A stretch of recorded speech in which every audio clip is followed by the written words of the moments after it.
Innal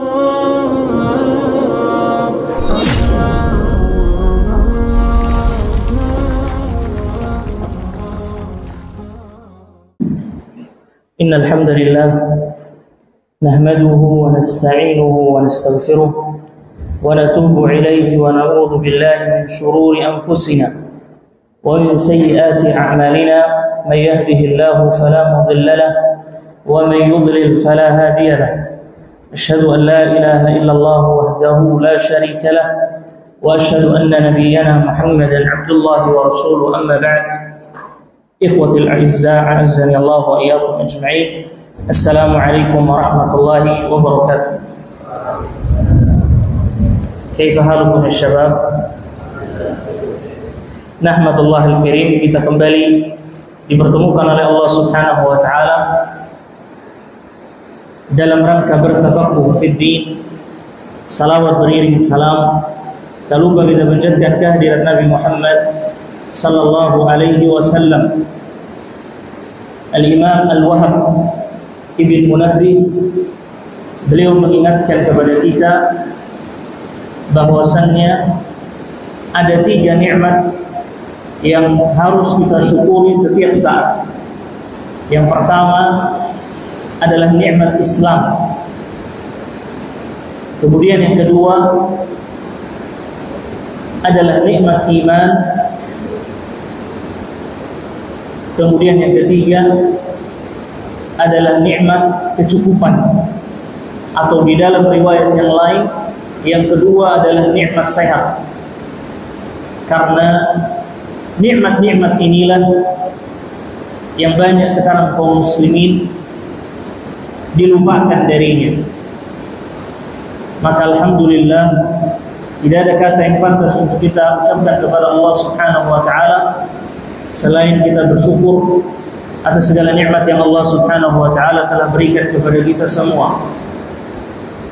Allah Subhanahu wa taala berfirman di dalam surat Al-Baqarah ayat 183. Allah Subhanahu wa taala mengatakan, "Ya ayyuhalladzina amanu kutiba 'alaikumus shiyam kama kutiba 'alal ladzina min qablikum la'allakum tattaqun."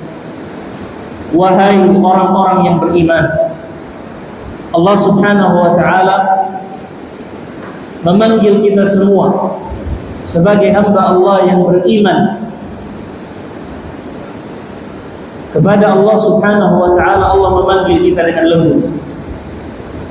Telah diwajibkan bagi kalian berpuasa sebagaimana telah diwajibkan bagi orang-orang sebelum kalian, agar kalian bertakwa kepada Allah Subhanahu wa taala. Di dalam ayat ini terdapat penjelasan mengenai kewajiban berpuasa, dan terdapat pula hikmah dari disyariatkannya puasa. Sebagaimana yang terdapat di akhir ayat, Allah mengatakan la'allakum tattaqun. Perhatikan firman Allah Subhanahu wa taala pada ayat yang pertama. Allah Subhanahu wa taala mengatakan ya ayyuhalladzina amanu kutiba 'alaikumus shiyam sampai akhir. Kemudian Allah Subhanahu wa taala setelah menyebut ayat ini, Allah menjelaskan tentang hukum-hukum puasa. Apa-apa saja yang wajib bagi manusia kerjakan di bulan yang mulia ini, serta apa saja yang Allah Subhanahu wa taala larang untuk dilakukan di dalamnya. Kemudian Allah Subhanahu wa taala menutup ayat-ayat yang berbicara mengenai puasa dengan firman-Nya, kadzalika yubayyinullahu ayatihi lin-nas la'allahum yattaqun. Subhanallah. Jadi panjang ayat-ayat berbicara. Ayat yang pertama, ketika Allah berbicara mengenai puasa, Allah tutup dengan la'allakum tattaqun. Kemudian Allah akhirkan ayat-ayat yang berbicara mengenai puasa, Allah tutup juga dengan la'allahum yattaqun. Terngiang-ngiang kalimat la'allakum tattaqun.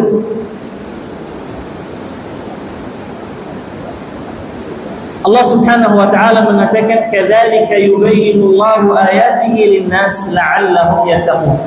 Demikianlah kami menjelaskan ayat-ayat Allah kepada manusia agar mereka bertakwa kepada Allah Subhanahu wa taala. Sudahlah kita meneliti, kita mencermati, atau kita mencari tahu kenapa Allah Subhanahu wa taala menginginkan dengan puasa ini agar kita menjadi orang yang bertakwa kepada Allah Subhanahu wa taala. Pernahkah terbetik pertanyaan ini? Kenapa dari awal ayat yang berbicara mengenai puasa Allah tutup dengan la'allakum tattaqun? Ayat yang terakhir pula Allah tutup dengan la'allakum tattaqun. Kenapa demikian? Secara tersurat berarti Allah Subhanahu wa taala menginginkan dari kita melalui puasa yang kita lakukan agar kita menjadi hamba Allah yang bertakwa, menjadi hamba Allah yang lebih bertakwa dari sebelumnya.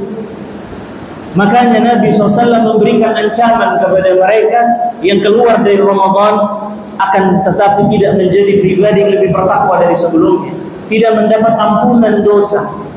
Alangkah malangnya nasib seorang muslim keluar darinya Ramadan akan tetapi dia tidak menjadi hamba Allah yang bertakwa. Tangisi diri kita, ikhwani fiddin. Evaluasi diri kita.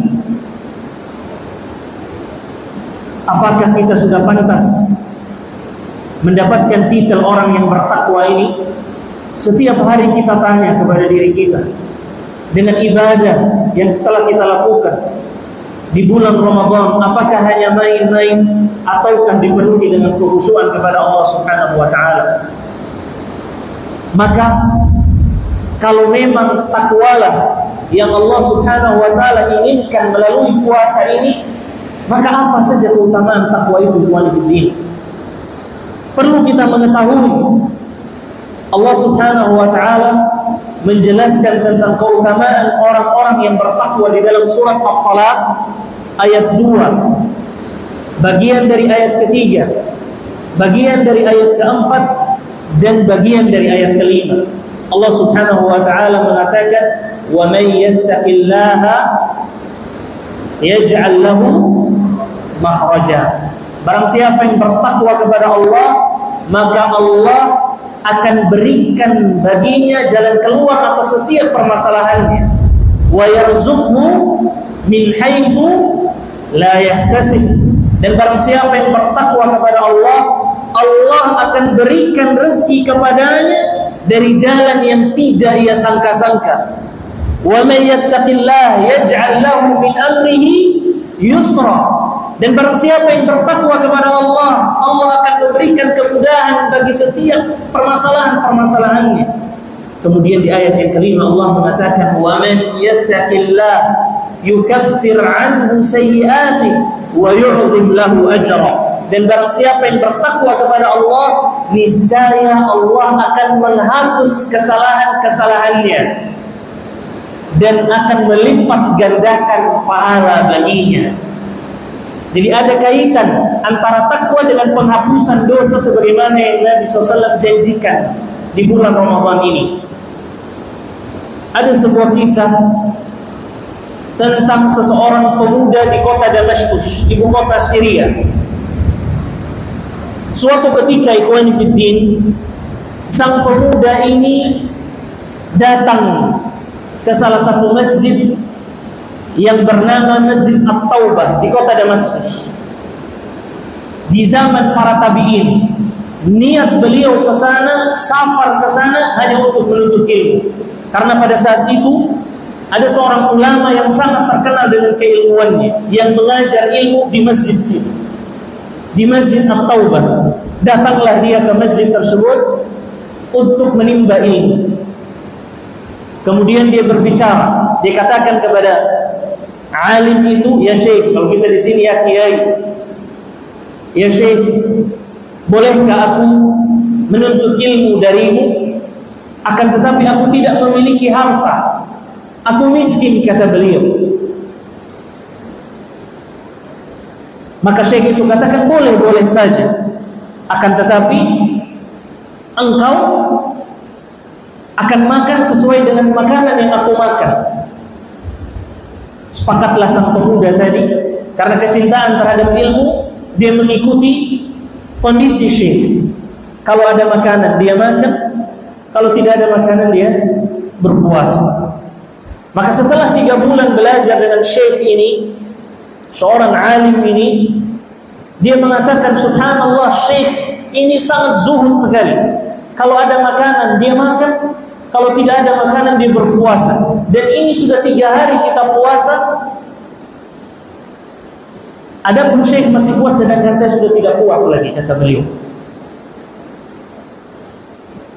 Sering sekali setiap kita berpuasa, kata beliau, kami berbuka dengan air dan 1 butir kurma. Begitu pula ketika kami sahur, hanya 1 air dengan 1 butir kurma.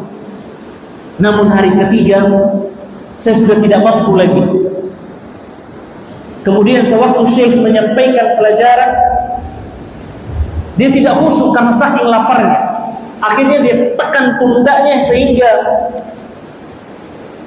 menekan perutnya agar mengurangi rasa lapar. Di saat pikirannya berkecamuk karena rasa lapar, godaan syaitan datang. Bisikan syaitan datang kepadanya. Mulai muncul di pikirannya, wahai fulan, sudah boleh engkau mencuri. Karena kalau engkau tidak mencuri, engkau akan mati kelaparan. Engkau minta kepada syekhmu, syekhmu juga tidak ada makanan. Kalau engkau minta ke tetanggamu, syekhnya larang. Maka di antara ketika pikirannya berkecamuk, dia memutuskan untuk mencuri sepotong 2 potong roti, sekedar hanya untuk menghilangkan rasa laparnya karena sudah tidak sanggup lagi berpuasa. Ikhwan fillah. Kemudian karena di zaman itu masjid itu masih berdempetan dengan rumah, maka ketika itu dia putuskan untuk naik dari belakang masjid. Dia panjat atap masjid, kemudian tibalah dia di rumah yang pertama. Rumah dulu itu, ikhwan fillah, masih terbuat dari tanah liat, atau kalau mau lebih kuat sedikit, pelepah kurma ditebang atasnya, ditebang bawahnya, kemudian ditancapkan. Jadi belum terlalu kuat. Maka ketika dia menaiki rumah yang pertama, dia lihat dari atap rumah tersebut, dia jumpai ada 3 wanita yang tidak menutup aurat mereka. Kemudian dia berpaling dari pandangannya, dia katakan bukan untuk ini, karena dia ingin mencuri. Kemudian dia lompat lagi ke rumah yang kedua. Ketika dia lompat dari rumah yang kedua, atap itu kan terdiri dari pelepah kurma. Dia lihat ke dalam, ternyata tercium bau masakan. Cepat-cepat, kata beliau, dia turun lewat dapur, dia buka pintu, kemudian dia lihat di situ ada tungku yang di atasnya ada panci. Tercium bau masakan. Singkat cerita, dia buka pancinya, dia lihat ada air rebusan yang di dalamnya ada 2 buah terong yang telah matang. Karena saking laparnya, dia segera mengambil terong tersebut, kemudian dia gigit. Spontan ketika dia menggigit terong tersebut, muncul pemikiran di dalam dirinya bahwasanya subhanallah, syaitan telah berhasil membuatku melakukan 3 macam dosa. Yang pertama, masuk ke rumah orang tanpa izin. Kemudian yang kedua, mencuri. Dan yang ketiga, makan makanan yang haram. Spontan ketakwaannya muncul, ketakutannya muncul, kepatuhannya kepada Allah muncul di saat dia menggigit terong tersebut. Dan spontan dia muntahkan gumpalan terong tersebut ke tanah, dan dia kembali belajar menuntut ilmu di masjid.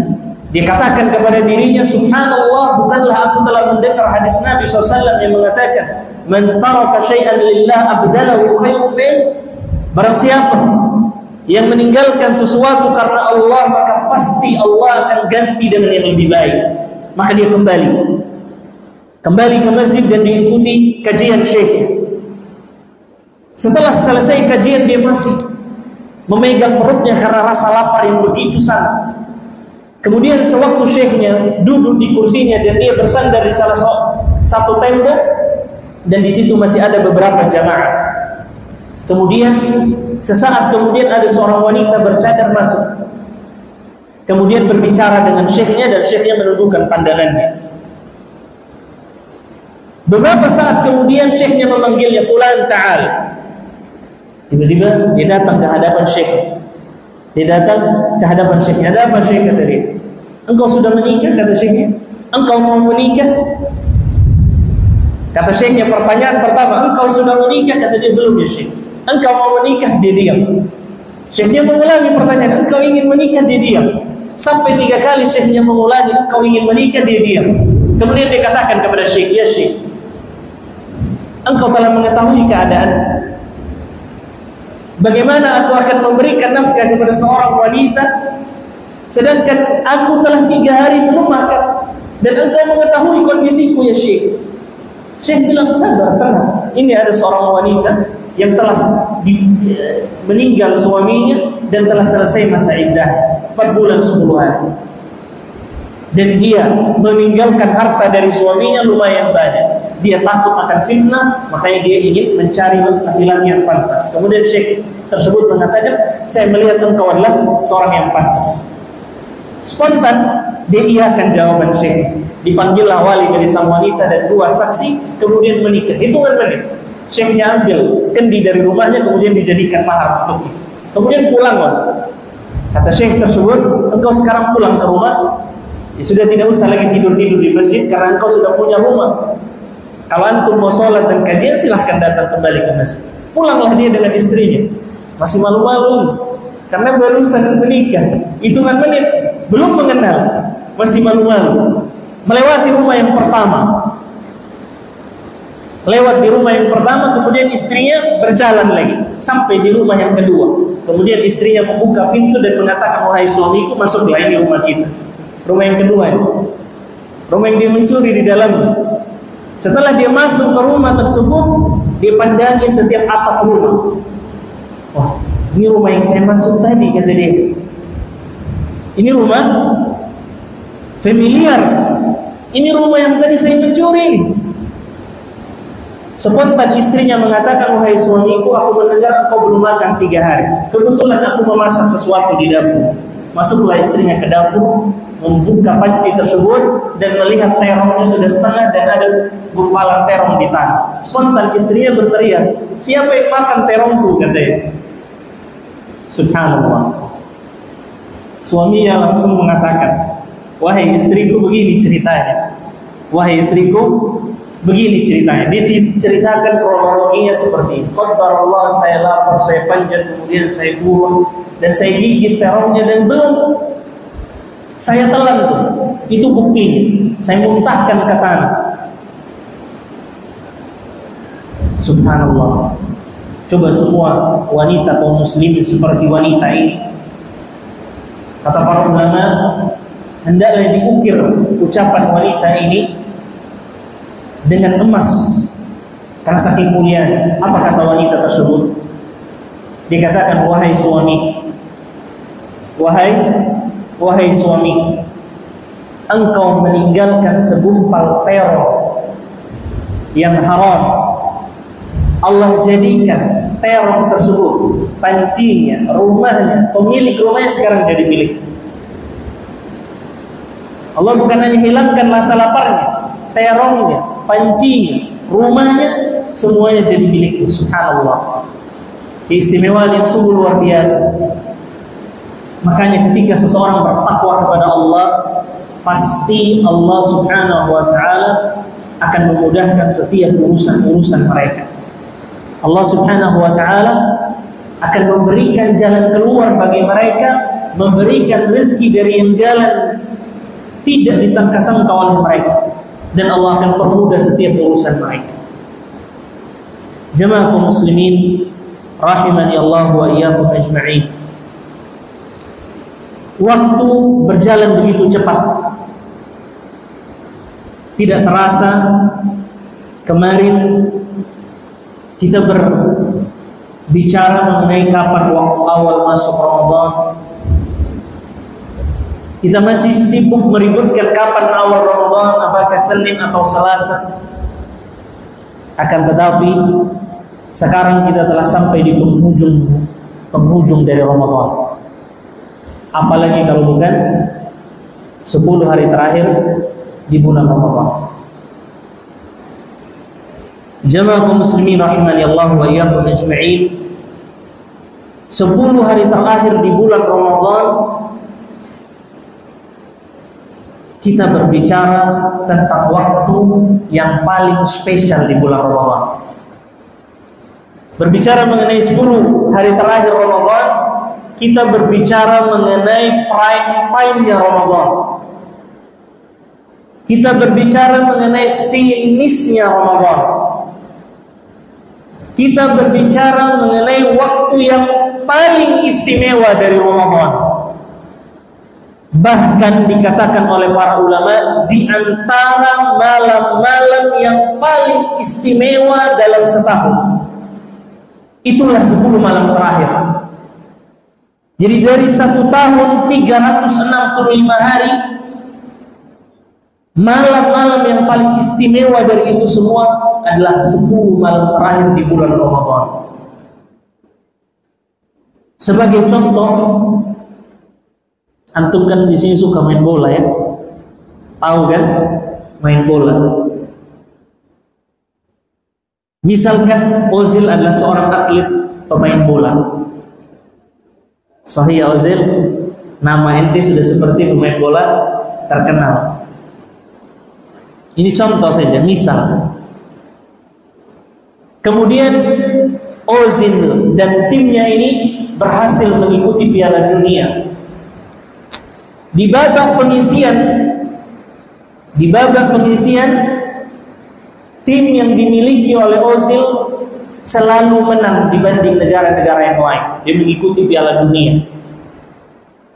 Dan menangnya enggak main-main 7-0, 5-0, 6-0. Masuk perempatan final 5-0. Masuk semifinal 7-0. Pas masuk final kalah 1-0. Pas masuk final kalah 1-0.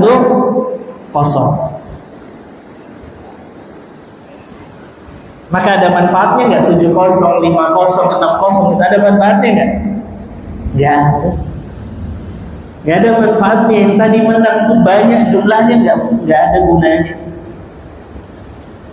Kalah di final itu adalah kalah yang paling menyakitkan. Antum nggak pernah lihat pemain itu kalah di babak pengisian menangis, terisak-isak, enggak. Tapi kalau kalahnya mereka di perempatan final, ikhwani fiddin, kayak anak kecil yang kehilangan ibunya. Walaupun badannya kekar, ikhwani fiddin, tapi ketika kalah di final sedih. Apalagi kalahnya 1-0, selisihnya dikit. Gak ada manfaatnya. Atau kalau antum seorang pembalap, tahu antum pembalap? Di lap pertama antum memimpin, lap kedua antum memimpin, lap ketiga masih memimpin, lap terakhir masih memimpin. Tibalah tikungan terakhir. Tiba-tiba karena saking bahagianya antum, terpelesetlah mobil antum, kemudian terbalik dan tidak bisa melanjutkan permainan. Ada gunanya menang di setiap lap tadi? Enggak. Bahkan di papan skor 0 nilai ente, walaupun menang di setiap lapnya. Maka begitu juga dengan Ramadan. Kenceng dia di awal-awal Ramadan. 1 juz, 2 juz dia baca di awal Ramadan. Tarawih khusyuk. Akan tetapi pas akhir-akhir dari Ramadan, 10 hari terakhir dari Ramadan, dia mulai malas. Semangat ibadahnya di 10 hari pertama, 10 hari kedua, kemudian 10 hari ketiga menurun. Maka selesailah dia. Fatallah. maka jalan keluarnya adalah memanfaatkan 10 hari terakhir ini dengan baik. Karena Nabi SAW mengatakan innamal a'malu bil khawatim. Sesungguhnya setiap amalan itu tergantung akhirnya. Tidak ada guna apabila dia hebat di awal, di akhir-akhir 10 ini turun, ikhwani fiddin, maka selesailah dia. Nabi kita sallallahu alaihi wasallam ketika memasuki 10 hari terakhir di bulan Ramadan, beliau melakukan beberapa hal. Sebagaimana penjelasan Ibunda Aisyah radhiyallahu taala anha, ibunda kita semua, bahwasannya Nabi SAW ketika masuk 10 hari terakhir, beliau melakukan 3 hal. Melakukan berapa hal? 3 hal.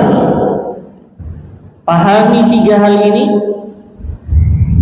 selalu ingat 3 hal ini, berusaha semaksimal mungkin untuk melakukan 3 hal ini di 10 malam terakhir di bulan Ramadan. Saya ulangi, ada 3 amalan khusus yang sangat-sangat dianjurkan untuk dilakukan di 10 hari terakhir khusus. Kita telah bahas subhanallah, bagaimana tarawih Nabi, bagaimana tilawatil Quran, bagaimana siangnya di pembahasan-pembahasan sebelumnya. Akan tetapi ada 3 amalan khusus di 10 terakhir bulan Ramadan. Maka Nabi SAW lewat Aisyah, Nabi SAW kata Aisyah, kana Nabi sallallahu alaihi wasallam idza dakhala al-'ashr shadda mizarahu wa ayqadha ahlahu wa ahya laylahu. Kata Nabi SAW, adalah Nabi SAW, kata Aisyah, ketika beliau memasuki 10 malam terakhir, ada 3 amalan inti yang dilakukan oleh Nabi SAW. Yang pertama, beliau mengikat sarungnya. Yang pertama apa? Beliau mengikat sarungnya. Apa yang dimaksud dengan mengikat sarungnya di sini? Jawab. Nabi SAW mengikat sarungnya. Apa maksudnya?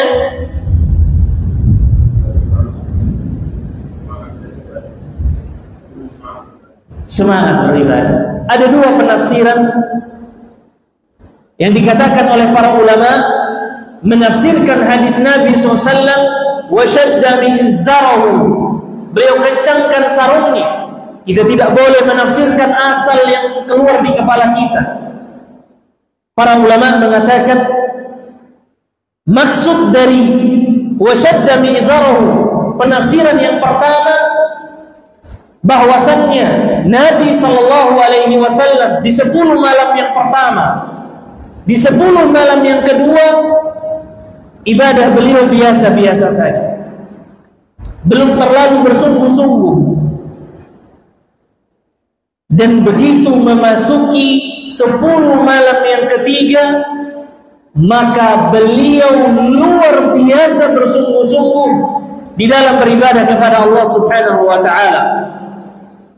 Dijelaskan oleh para ulama bahwasannya Nabi SAW, kana Nabi sallallahu alaihi wasallam yajtahidu fil 'ashr al-awakhir ma la yajtahidu fi ghairihi. Adalah Nabi sallallahu alaihi wasallam, beliau beriktikaf, beliau bersungguh-sungguh ketika memasuki 10 malam yang terakhir dengan kesungguhan yang tidak beliau lakukan di malam-malam yang lainnya.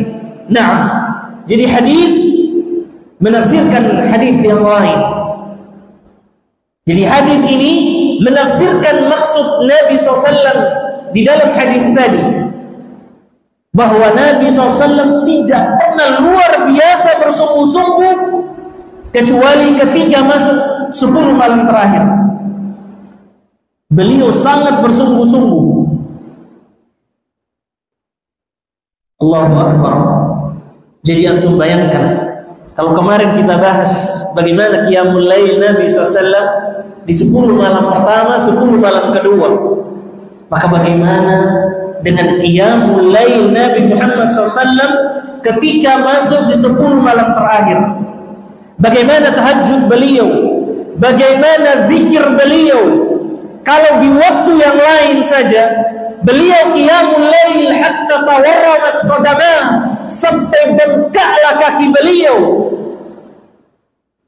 sehingga istrinya Aisyah mengatakan, lima tasna'u dzalika ya Rasulullah, kenapa engkau melakukan demikian ya Rasulullah, wa qad ghafara Allahu laka ma taqaddama min dhanbi wa ma ta'akhkhar, sedangkan Allah Subhanahu wa taala telah mengampuni dosamu yang telah lalu dan yang akan datang.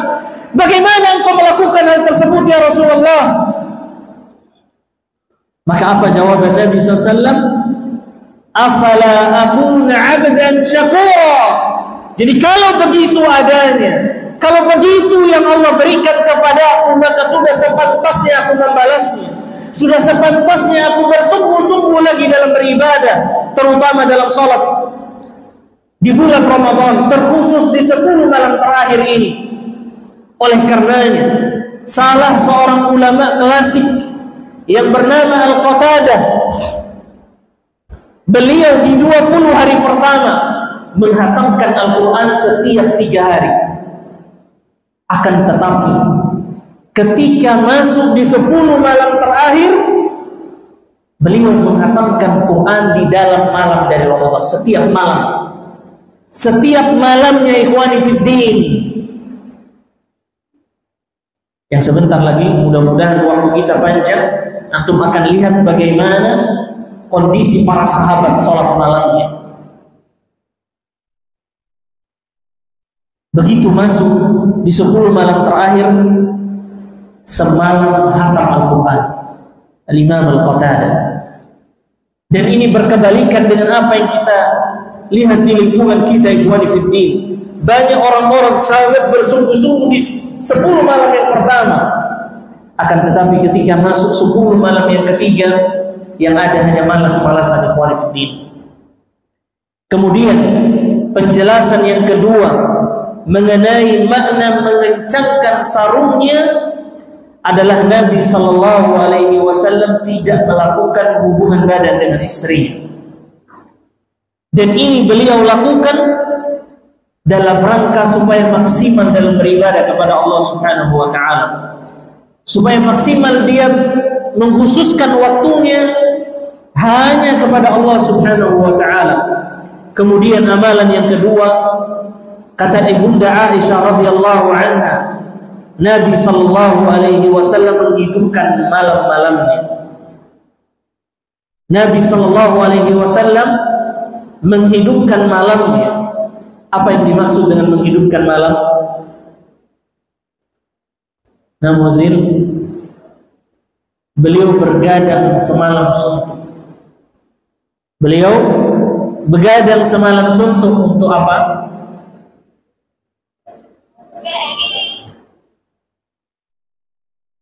Beliau beribadah kepada Allah Subhanahu wa Ta'ala,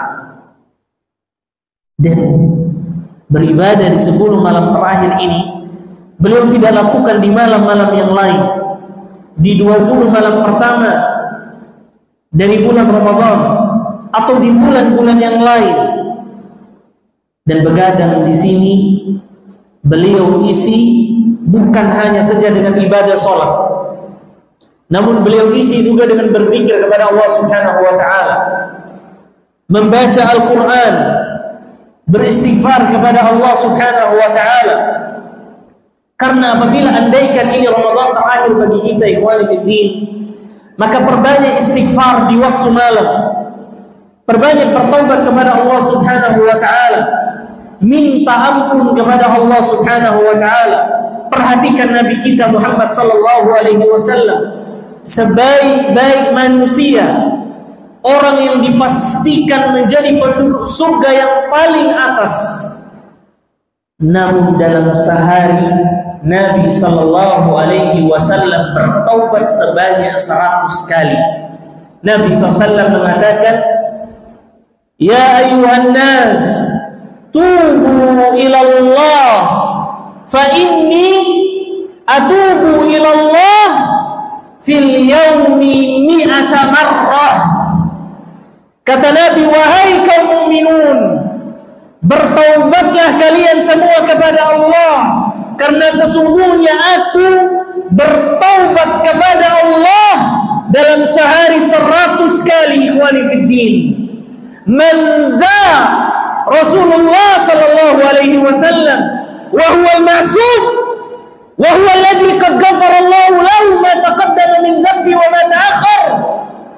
Beliau telah dihapuskan dosanya yang telah lalu dan akan datang. Bertaubat dalam sehari 100 kali. Ikhwani fiddin, Allahu Akbar, Allahu Akbar. Nabi SAW mengatakan, "Inna Allah yabsutu yadahu bil-lail liyatuba musii'un nahar wa yabsutu yadahu bin-nahar liyatuba musii'ul lail." Allah membentangkan tangannya di malam hari untuk menerima taubat hamba-hambanya yang mereka lakukan di siang hari, dan membentangkan tangannya di siang hari untuk menerima taubat hambanya di malam hari. Allahu Akbar. Nabi SAW sangat mulia, ikhwani fiddin, dan Allah Subhanahu wa ta'ala sangat pemurah.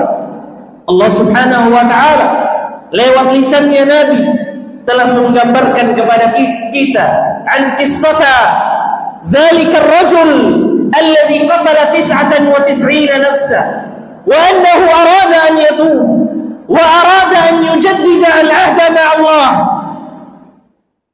Digambarkan bahwasannya ada seorang pemuda yang ingin bertaubat kepada Allah, yang ingin memperbaiki hubungan dengan Allah, akan tetapi dia telah membunuh 99 nyawa. Fasa'al fadulla ala abid fadhahaba ilaihi fasa'alah.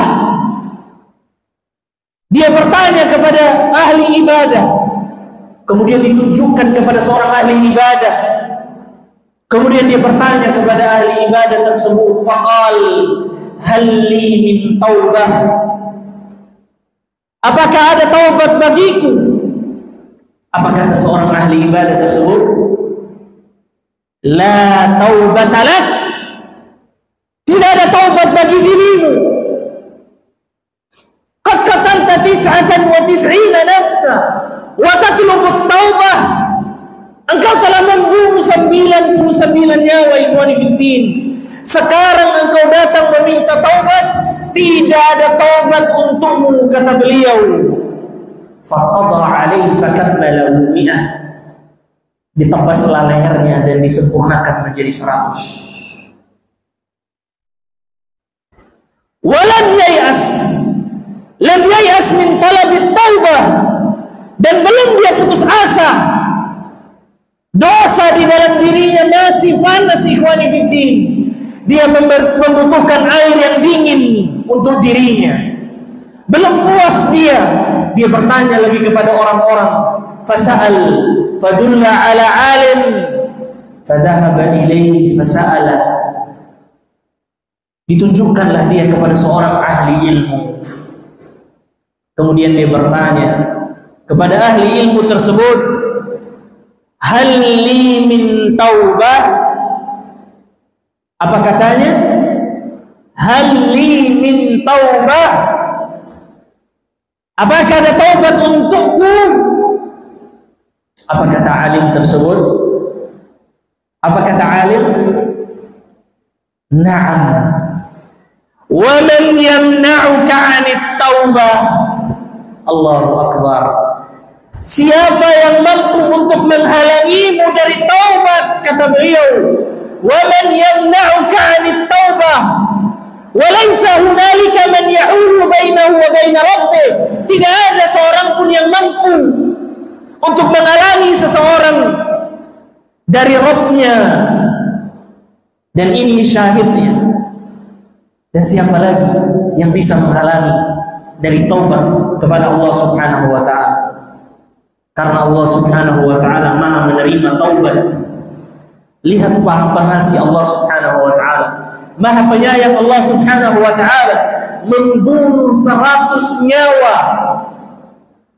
Allah Subhanahu wa taala mengatakan di dalam Al-Qur'an, "Innallaha la yaghfiru an yushraka bih wa yaghfiru ma duna dzalika liman yasha."